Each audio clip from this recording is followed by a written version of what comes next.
Two completely different wooden epoxy coaster sets. Same process, totally different vibe. Which one would you pick? Starting off by planing everything down. This removes the excess epoxy and gets both boards perfectly flat and ready to work with. Next, I'm cutting them down into 4x4 coaster blanks using my table saw sled for a clean, consistent cut.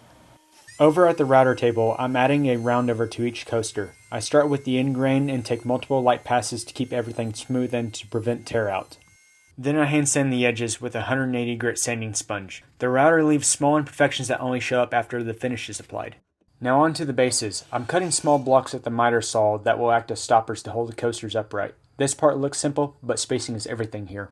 I glue the blocks down using CA glue and Titebond 3. The CA glue locks everything in place right away while the wood glue sets up for the long-term strength. Here's the important part. I use a coaster double wrapped with painter's tape as a spacer. That gives just enough room for wood movement. Don't glue these tight together. Wood moves, especially around moisture, and if you skip this, your coasters might not fit later. After that, I add a 30-degree angle to the base ends. This isn't required, but small details like this are what separate basic pieces from something that looks finished. Now the most satisfying step, the mineral oil bath.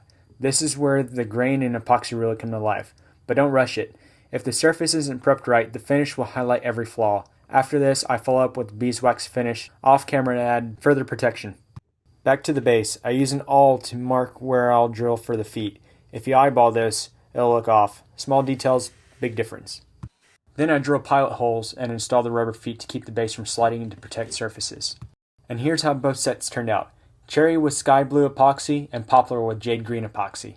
I made both of these sets available for sale, so if you're interested in this set or any other commissioned pieces, reach out through DM or email. And I'm curious, which one would you pick? If you like the process, drop a like, leave a comment, and subscribe to see more builds like this.